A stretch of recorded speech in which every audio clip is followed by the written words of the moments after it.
propose revisions that always seem to involve less respect for the rights of free nations and less freedom for the individual. These matters would be difficult under any circumstances.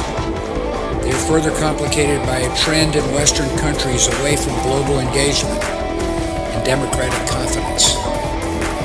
Parts of Europe have developed an identity crisis.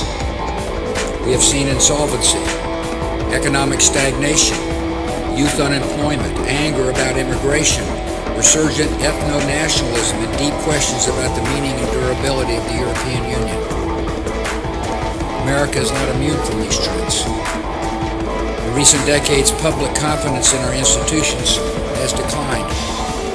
Our governing class has often been paralyzed. The American dream of upward mobility seems out of reach for some who feel left behind in a changing economy. Bigotry seems emboldened.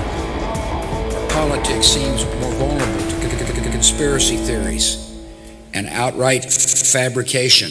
You both were members of Skull and Bones, a secret society at Yale. What does that tell us? Not much, because it's a secret. Is there a secret handshake? Is there a secret code? I wish there were something secret I could manifest. 322, a secret number? There are all kinds of secrets. Now, as you may know, my running mate, Tim, is Catholic and went to Jesuit schools. And one of the things he and I have talked about is this idea from the Jesuits of the Magus, the more, the better. Hello and welcome everybody to another reading of Codeword Barbelon on this Saturday Sabbath day, July 21st, 2018. And I am joined again here with Michael and Jörg from Belgium and Michael from Germany. And we are on page 512 of the chapter, The Evidence Demands a Verdict. Now, this is the very last chapter of the book. And Jörg and I have been cruising right along until now, and we're only doing like one recording a week, but here we are. Welcome. Well, Brett, we are at least doing, as far as I can remember, 2 recordings last week. We did Saturday and Sunday. All right. Okay. Well, yeah. But anyway, Michael is back with us, who had other things to attend to the last weeks, and it's glad to welcome him back to our readings here. Welcome, Michael, in Germany, where it is about 100 and some degrees. Yeah. Hi, Jörg. Hi, Brett. Nice to be there with you. So I'm very busy the last few weeks, and my holidays have been cancelled also. So I'm very busy at the moment, but I was very much looking forward to get another reading from Codeword Barbelon. I think we're doing well because it's just not the pace. It's just that you are going very carefully throughout this book. And yes, I very much appreciate it. Okay, and we appreciate that you're back with us. So I'm going back into the reading on page 512, starting on the second paragraph, going back one paragraph for continuity's sakes. And I just want to ask Brett, are you all right with checking the Bible verses that we are going to read here? Yes, sir. Yeah? I'm on it.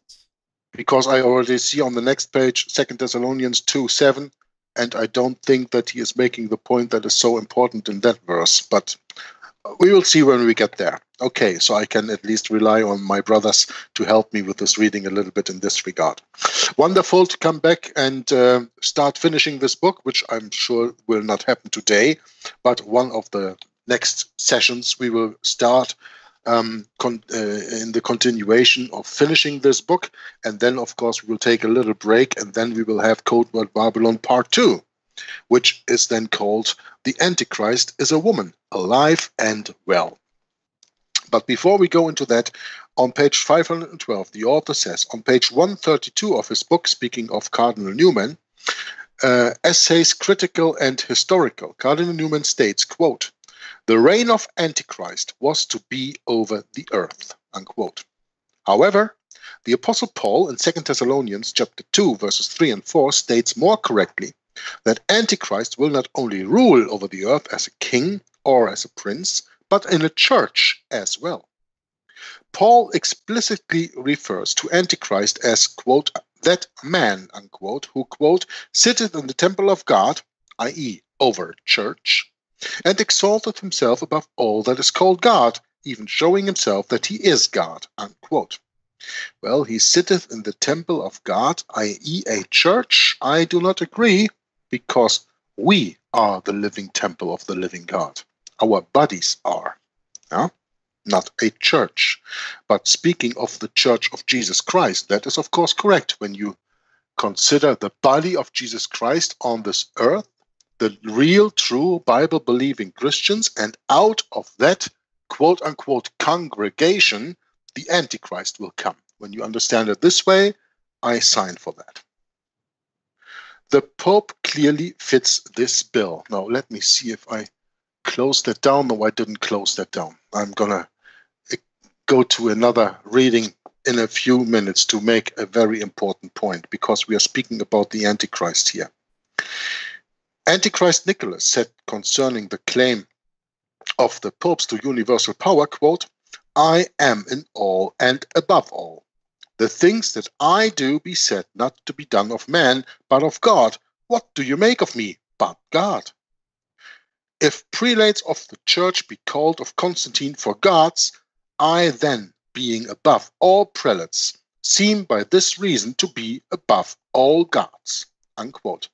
This exactly fulfills 2 Thessalonians chapter 2, verses 3 and 4. Brett, do you have those verses at hand? Could you, right in front of me. Could you please read them to us? 2 Thessalonians chapter 2, verse 3. Let no man deceive you by any means, for that day shall not come, except there come a falling away first, and that man of sin be revealed, the son of perdition, who opposeth and exalteth himself above all that is called God, or that is worshipped, so that he as God sitteth in the temple of God, showing himself that he is God. And that's verse 4 right there. Wonderful. Thank you, Brett. You're welcome. Now, I have had a little discussion with Nicholas from Presence of God Ministry in the week, because he put out a very interesting book about the Antichrist. And I mean, Nicholas, even though that he is an quote-unquote SDR, a Seventh-day Remnant, we have the same perception about who the Antichrist is. There is no disturbance in it. But in his video, again, he was going in the 1260-day year prophecy. And of course, he teaches the 538 through 1798. And I told him in my comment that he should do his homework and do a little bit history research and consider the time of Emperor Phocas in 606, who gave the power to Pope Boniface III, actually then becoming the very first pope. And that he could even read that in the annals of the Roman Catholic Church, because, and this is the one that I'm going to read to you here, the Roman Catholics are affirming that the papacy is the Antichrist. Yeah, the Roman Catholic Church itself does it. And how does it do it? Well, Pope Gregory the Great, who was the predecessor of Pope Boniface III, who I just mentioned, who reigned between, or lived between 540 to 604, yeah, so that's 2 years before 606 Boniface III was made the first pope. In his letter to Emperor Mauritius, the one who was killed by Emperor Phocas, who then gave the power to the pope, in Book 4, letter 30, this Pope Gregory the Great says, quote, moreover, I say confidently that anyone calling himself universal priest or desires to be so called shows himself by this self-exaltation to be the forerunner to the Antichrist, because by this display of pride he sets himself superior to others, unquote. Isn't that an interesting sentence Pope Gregory the Great wrote, who is actually Bishop Gregory the Great of Rome, because he was not a pope, he was just a bishop of Rome, as all quote-unquote popes were until 606, when Emperor Phocas gave the power to Pope Boniface VIII, and he became the very first pope. All the popes before them were only bishops of Rome. He says, he shows himself by this self-exaltation. Why is this a very important part of this quote that Gregory the Great writes here? This self-exaltation reminds me of Isaiah chapter 14, verses 12 through 14, when we speak about the fall of Lucifer, who exalts himself above the stars of God, right? Right. This self-exaltation. And then he continues to say, to be the forerunner of Antichrist, because by this display of pride, that's exactly what brings Satan and Lucifer into fall in heaven. Pride. The Bible says, you were the most wonderful angel until iniquity was found in you. And what was his iniquity? Pride and self-exaltation.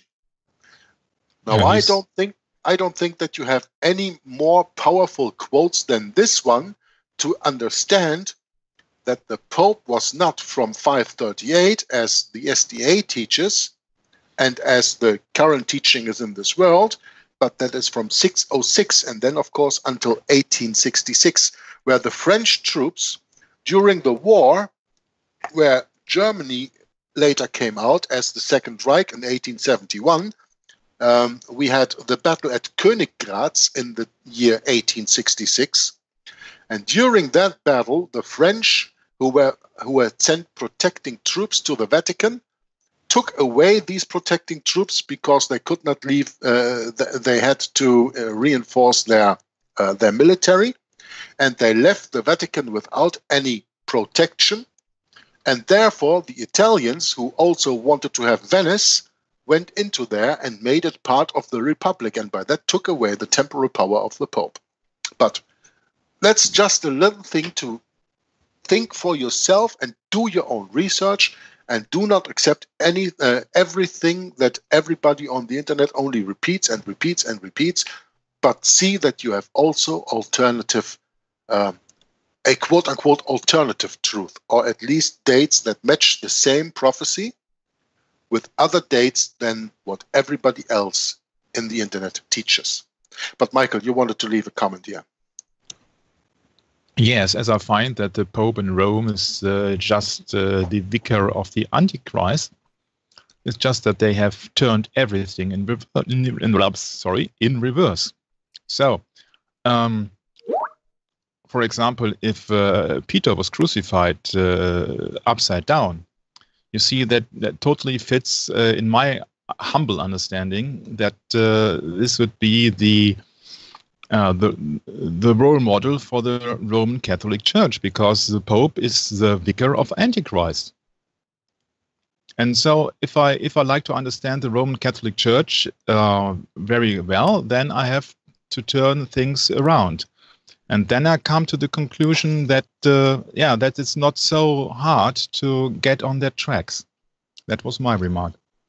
Yeah, it's easy. In easy words, Michael, what you are saying, take everything that the Bible says, turn it 180 degrees around, and you have everything the Antichrist says. Yeah. That's what I'm teaching since years already. Yeah, you have been listening well, brother. Yeah. Yeah. And I needed several languages to adapt to that. Yeah, that's right. Okay, but now continue reading in this book. But I just thought that was a very interesting little note I could give to the reading today by reading to you this quote from a letter from the Bishop of Rome, Gregory the Great, in 604. Yeah? Mm-hmm.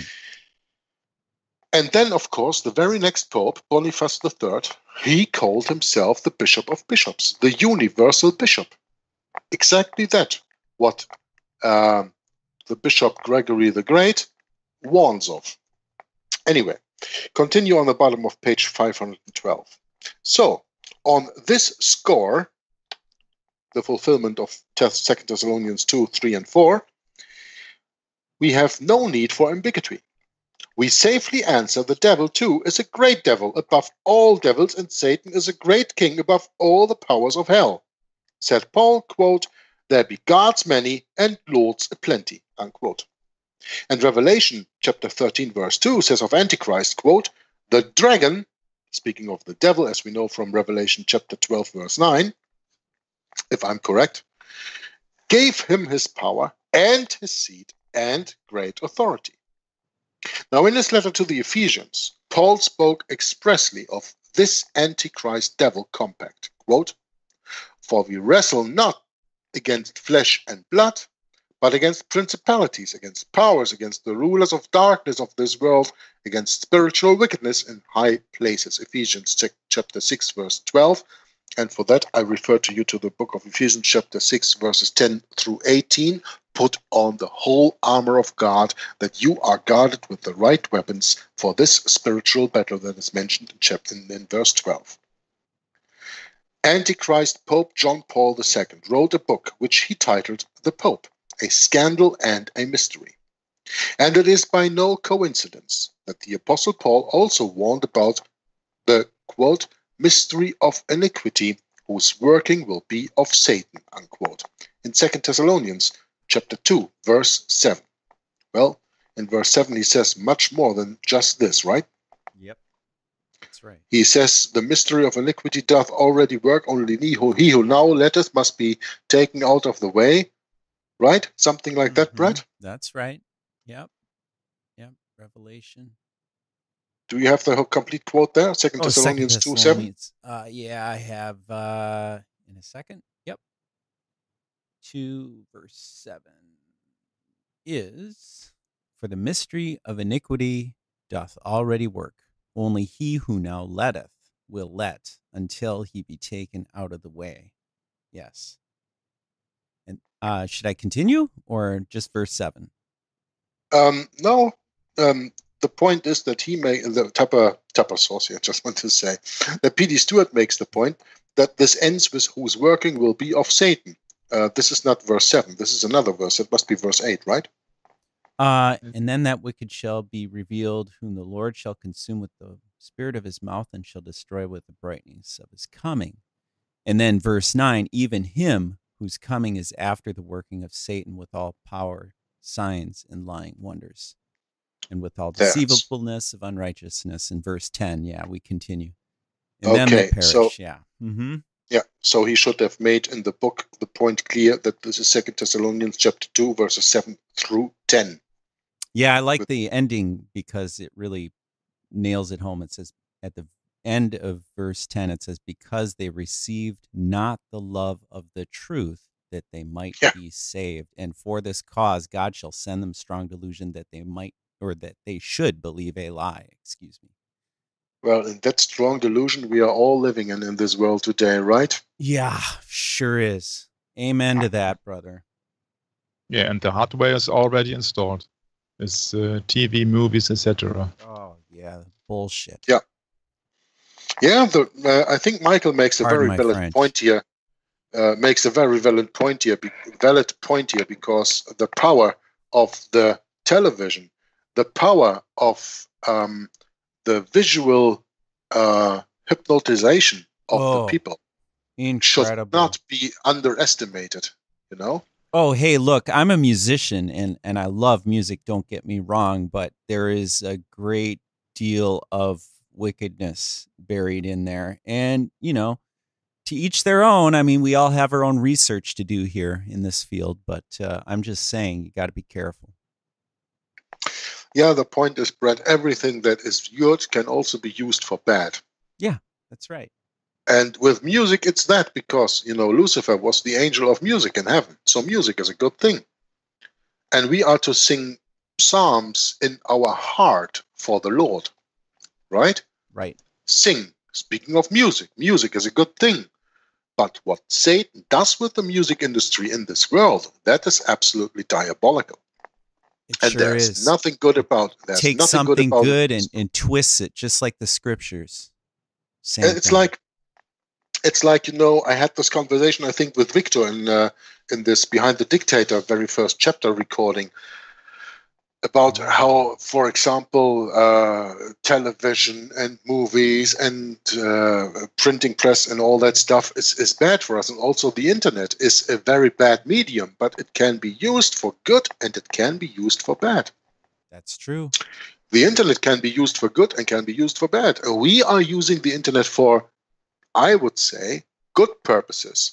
When we use it to get together on Skype calls and do readings like books with Codeword Barbelon, or when we do a little bit later on today our Bible study or things like that. That's right. That's right. That's using these things for the good purpose. But there are so many people who use it for the bad purpose, who just use it to, do all the dirty stuff. We don't even need to talk about it. We know what that is. Yeah, okay. Let's not even speak about it, because it's just defiling our spirits. Yes. But anybody can go into his own imagination and think what bad you won't find on the internet. So that's a very, very important point. Yeah, the workings will be of Satan. The workings of turning everything that is good into bad. Yeah. Now comment. the author. Please go ahead. Just a small comment, because he's referring to Ephesians chapter 6 verse 12, and if you read against spiritual wickedness in high places, it's just for me also the consciousness of the human race, because you see that every action demands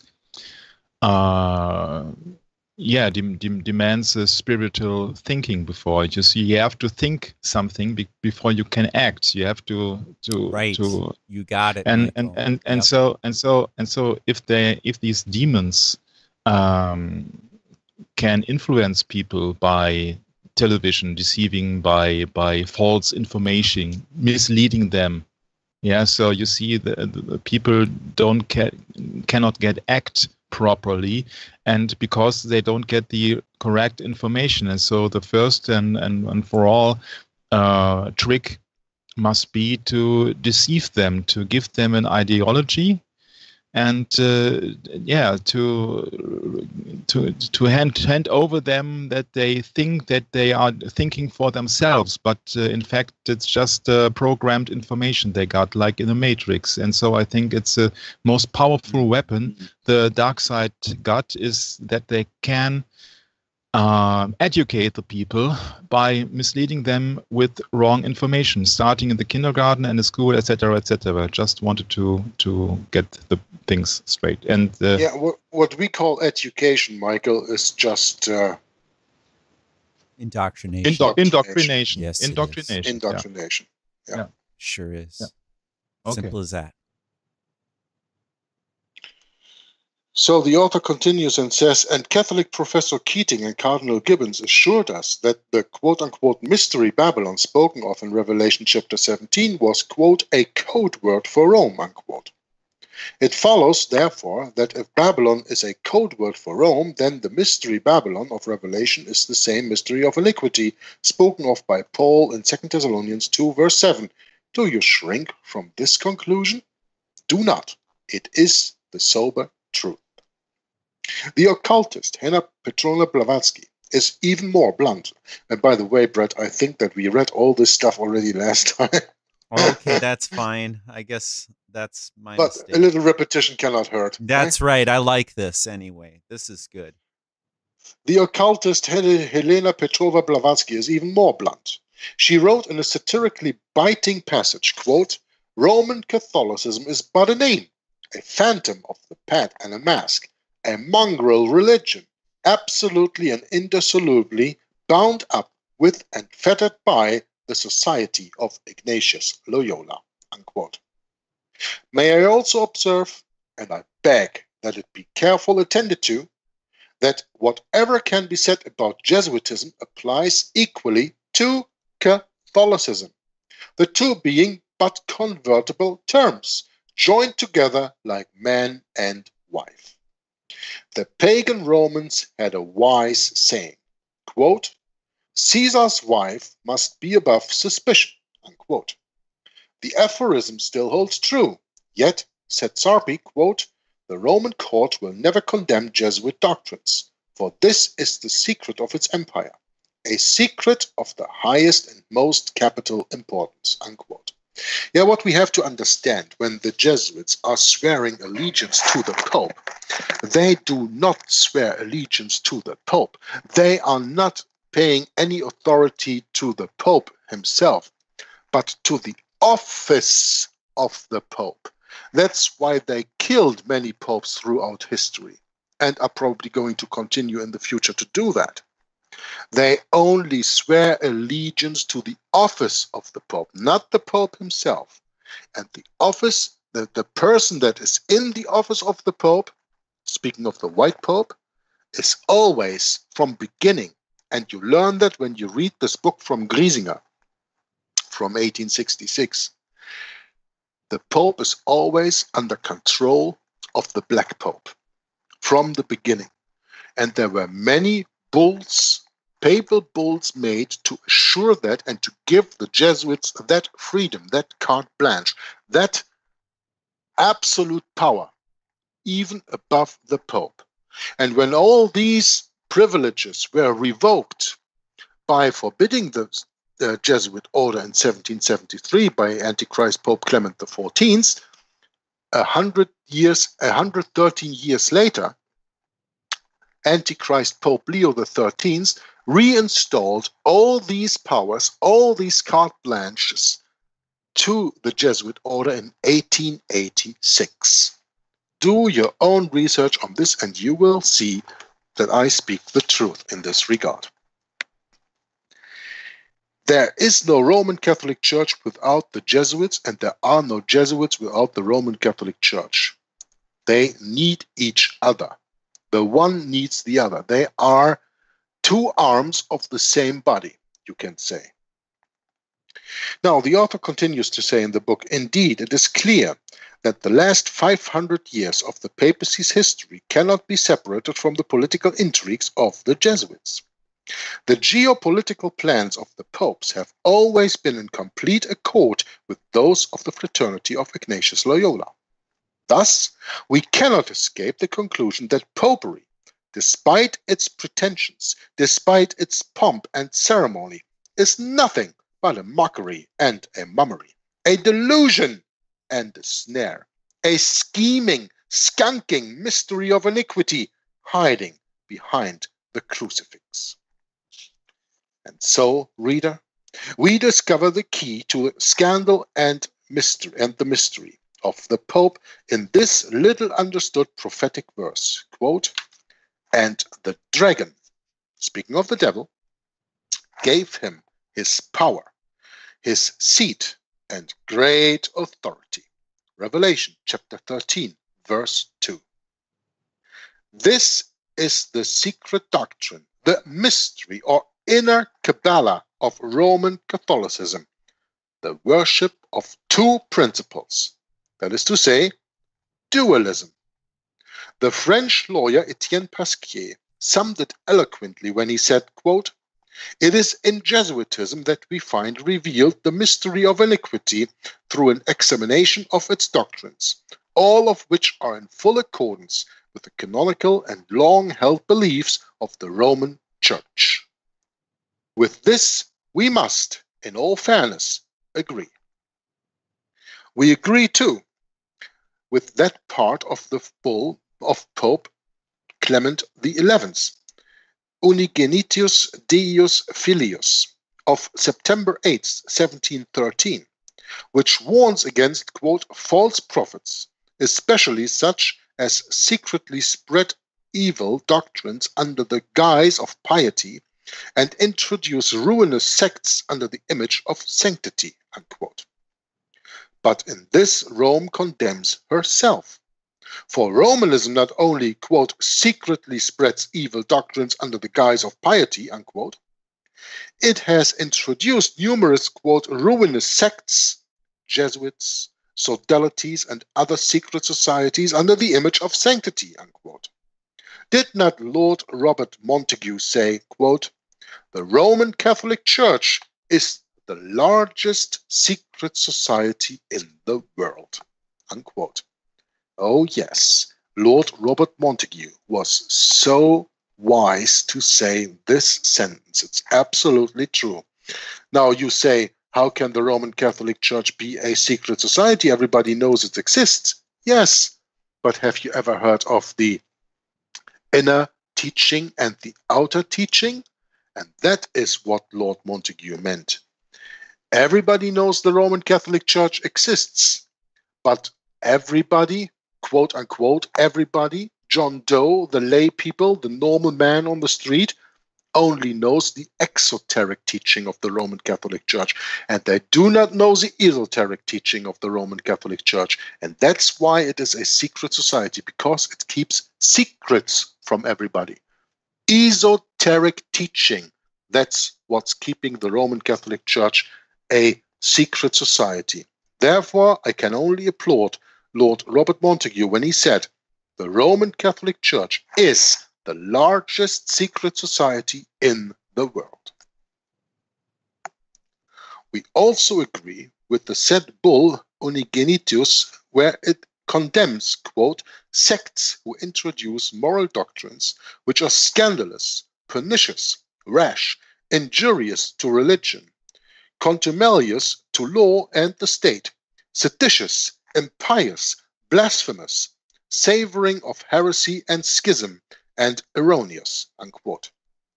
The irony, however, is that all of these are to be found in the quote-unquote moral theology of the Jesuits and the dogmas of Rome. Yeah, turn to Liguori, and you get sick when you read about that. This we have already proved beyond any dispute. Thus, Rome condemns herself in the Pope's bull Unigenitus and answers fully to the old Latin proverbs iniquitas menita est sibi. Iniquity hath lied to itself.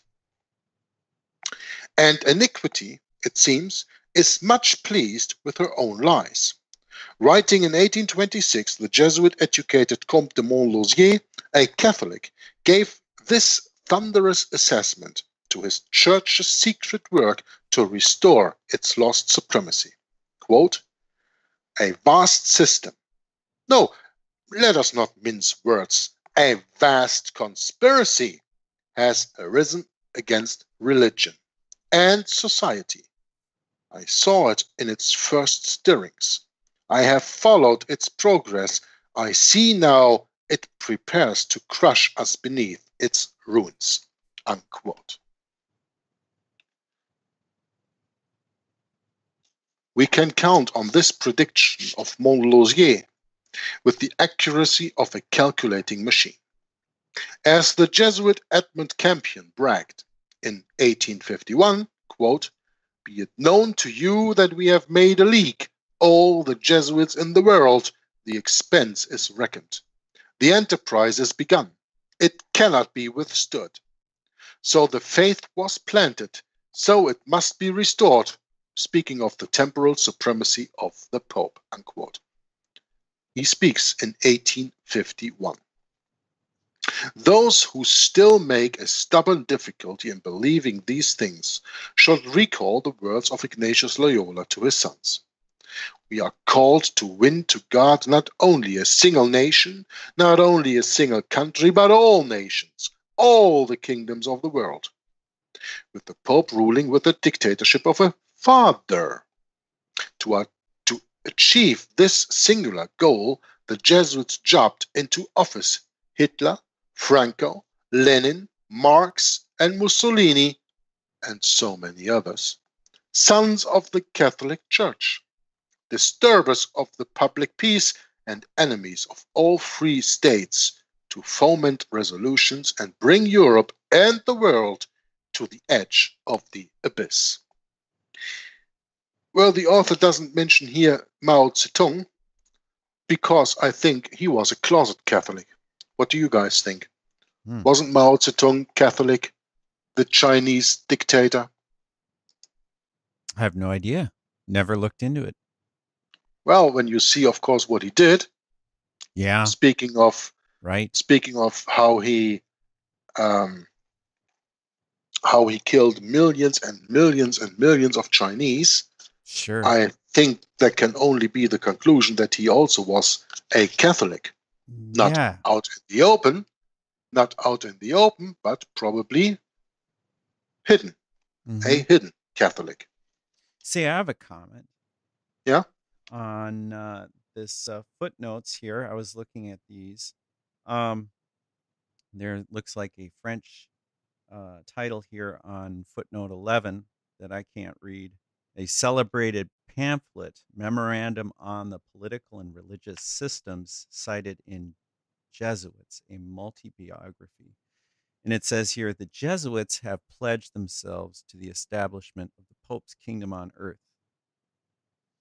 Thought that was an interesting little bite there, but also there's a quote here from Cardinal Manning on footnote 13, and anything we hear of Cardinal Manning just makes me quiver because of his involvement in the church hierarchy and in his history. I really don't know very much about it, but I'll tell you, whatever I've read of his, just it's revolting. Yeah, you're speaking about the quote dictatorship of a father. Yes, right. That's correct. This is cited by Cardinal Manning, the temporal power of the Vicar of Jesus Christ, and that was published in the house organ of the Jesuits itself, Civilta Catholica. Mm-hmm. Yeah? And we know Civilta Catholica as being an absolute diabolical publication of the Jesuits themselves. Yep, that's right. Okay. So I'm going to continue in the next subchapter that is called Alperin V's Vatican Bank, Vatican's Nuclear Secrets. But I hear a protest. How, you ask? Can we say such things of the Pope and the Holy Catholic Church? Why do you still dispute these facts? The case of Alperin versus the Vatican Bank, cited in an earlier chapter, is proof, if any is needed, of the true nature of the papacy. A top-secret 1947 CIA document, never before declassified, surfaced in that case during a deposition. The deposition evidence in this long-running California federal court case revealed that the Vatican has been in possession of top-secret CIA document about nuclear weapons programs going back to the Second World War. The United States of America would have never developed the nuclear bombs if it weren't for the authorization of the Pope in the first place, right? Right. And if you think that any American president really holds his finger to the button that can push nuclear war or not, then go back and study. The Pope, who considers himself the king of this world, will never give that power to any one of his legates, of his altar boys, I call them. They're all altar boys. Yeah? Yeah, and just whenever you see the word CIA pop up, or the acronym, whatever you want to call it, you can immediately think of what they are. Who created them and who's behind that? Who created them? Yeah, CIA. Wild Bill Donovan, Knight of Malta. Right. And Reinhard Gehlen, Knight of Malta. Yeah, just think of the Knights of Malta. That's it. And Reinhard Gehlen was the chief of the counter espionage system in Russia for Germany. Mm-hmm. Yeah, that Reinhard Gehlen, Knight of Malta, and Wild Bill or William Donovan, also a Knight of Malta, they were the founders of the CIA. They founded the CIA out of the remains of the OSS, the Office of Strategic Services, which failed. World War I. Failed. Yeah, that's right. A lot of history.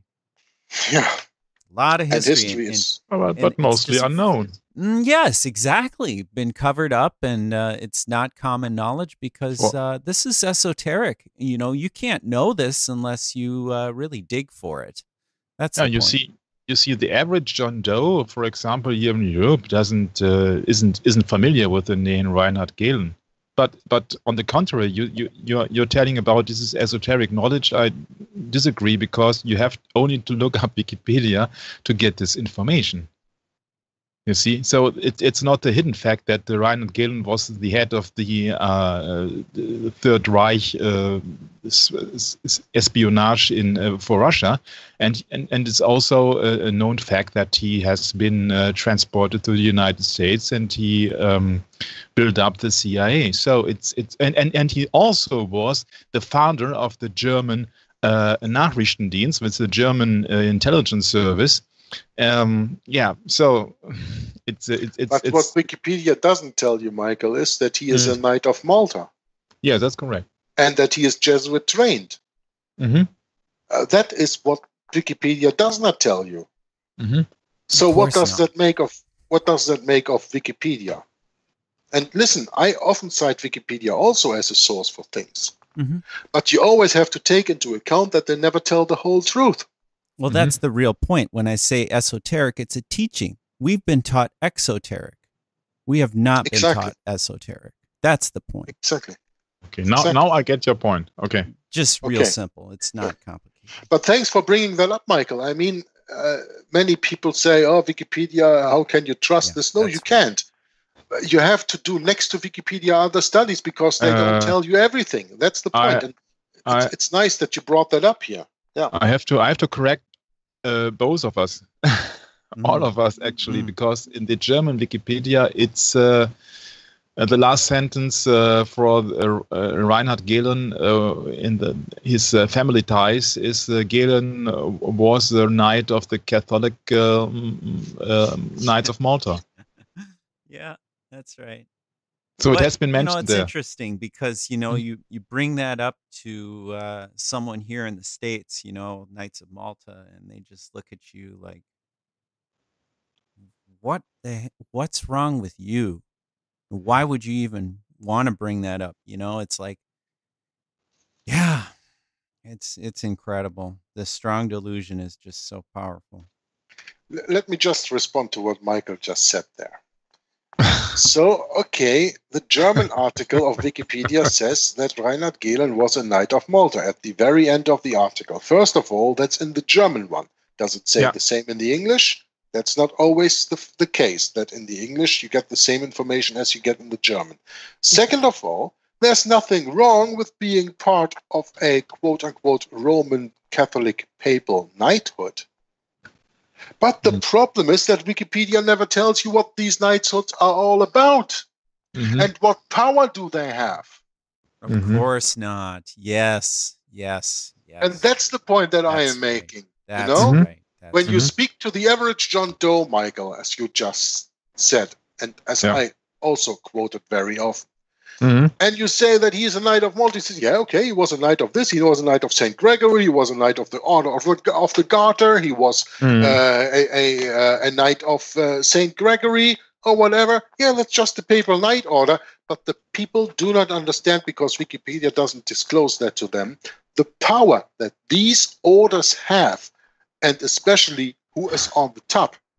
Because you can take all these papal knight orders together, and on the top there's one man whose work they are all doing, and that is the Dark General. I call him, this case, the Dark General of the Jesuits, the Black Pope. He is the one who gives the power to these people and to these orders. And that is what Wikipedia will never tell you.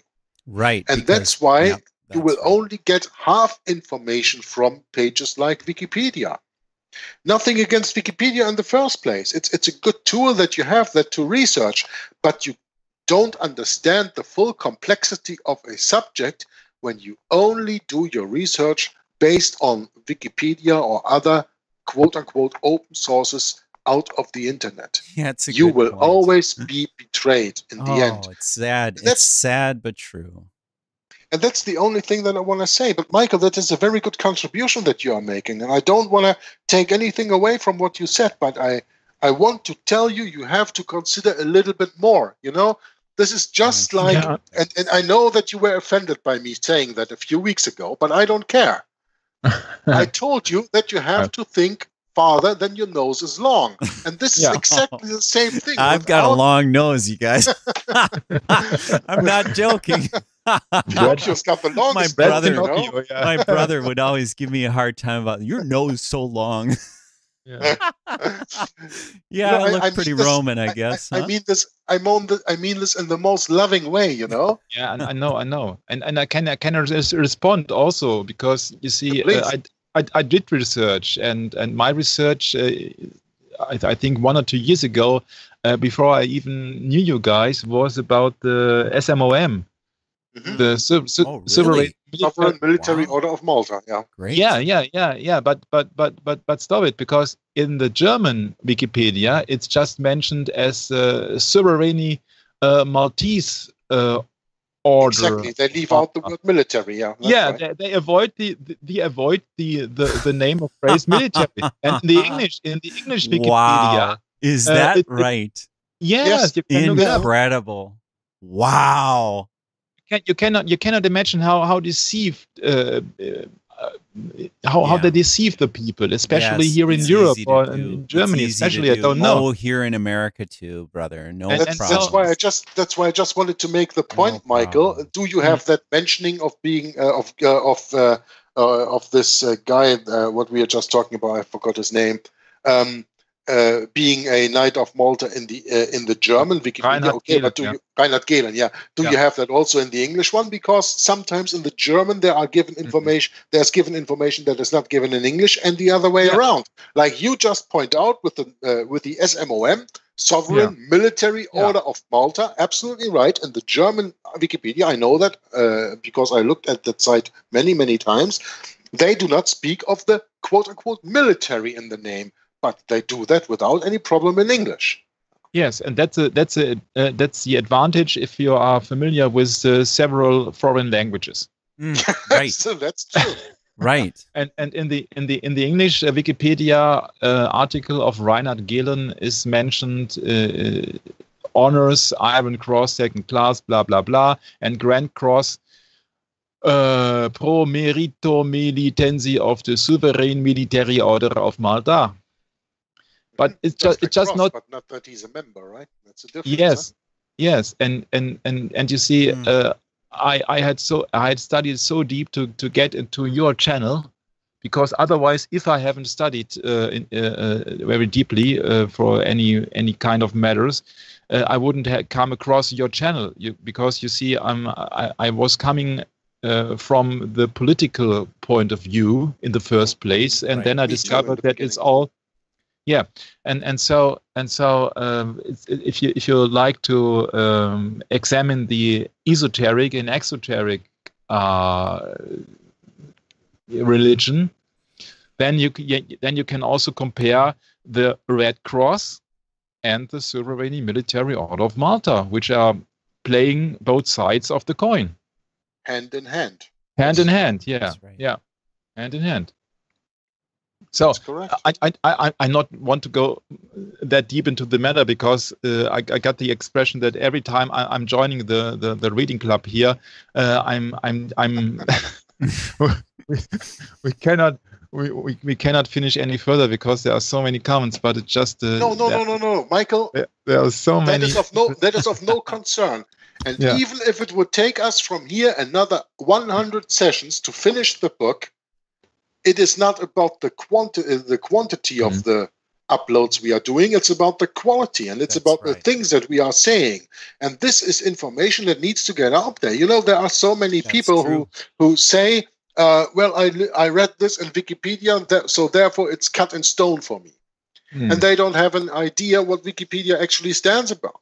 And they don't understand the point that I just made to you, Michael, without, really, believe me, I don't want to insult you.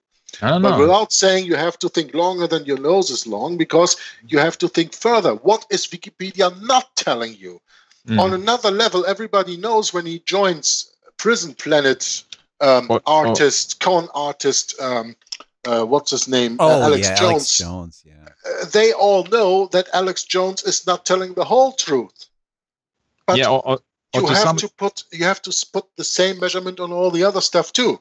And to come to a conclusion of this SMOM subject for today, I just want to give the advice to everybody who wants to know a little bit more about the Sovereign Military Order of Malta. I did in my eyes, wonderful broadcast in 2014, I think it was, and Nothing But the Truth with Michael Adams. Excellent. For about 3 hours, explaining really the power of the SMOM, that they are a state, that the members of that have diplomatic immunity wherever they go. Yeah, they have completely control over the world's finances, over the world's economics, and over the world politics. And of course, they are all under the guise of the Jesuits, and the Black Pope is the superior of it all. Now, excuse and therefore, they are part of the quote-unquote monolithic conspiracy that JFK spoke about in his secret society speech in 1963. Yeah. And the SMOM also is has a permanent observer mission for the United Nations. Yes. So many people don't know that. And also they have their own magisterium too. Yeah, they have their own jurisdiction. Yeah, they have their own constitution. Man. Yeah, they're very powerful. They are a state. Yep, they are a state. A state within a state within. Like the Roman Catholic Church is a state. Yeah. And people who do not understand that will never understand that when you invite the Roman Catholic Church into your country, you are inviting a cancer. You are inviting a state within your state. And it's the same with these military orders, like the military order of Malta. Yeah, and also you see the headquarters of the sovereign military order of Malta is not in Malta but in Rome, and also you have to look about this deception, because a military order, like the Jesuit is a military order. What's the second commandment? A military order? How can it be Christian? A military order? That's quite the opposite. So it's it's dealing with the other side. Sure, you got it. You at least got it. Now our spectators, our viewers and listeners to this video follow suit, I hope, to get it also. It's a very good point you just made. Yeah, because it just you have to look it up. If you are spending your blood for the Red Cross, they sell it to the state, making money, making profit. And the red was always the color of blood. And also the sovereign military order of Malta deals with blood. That's right. Because the sovereign military order of Malta also is connected, for example, to my knowledge, to Blackwater and to many elite soldier training units and so on and so forth. And so they're dealing with blood. The color red goes back to the explanation of the Rothschilds in the Book of Rulers of Evil. Yeah, also the Rothschilds with their red shields, they have the same red shields as the Roman soldiers had, because red is the color of Mars. Mars being the pagan Roman war of God. Yeah.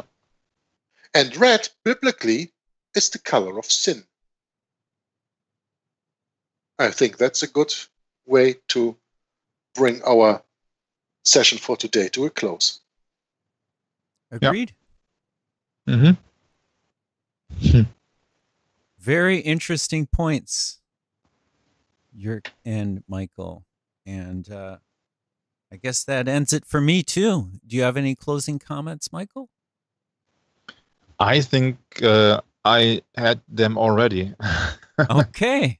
Well, then we'll close it down for the day. And I hope everyone's doing well. And we'll catch up with you next time. Bye-bye for now.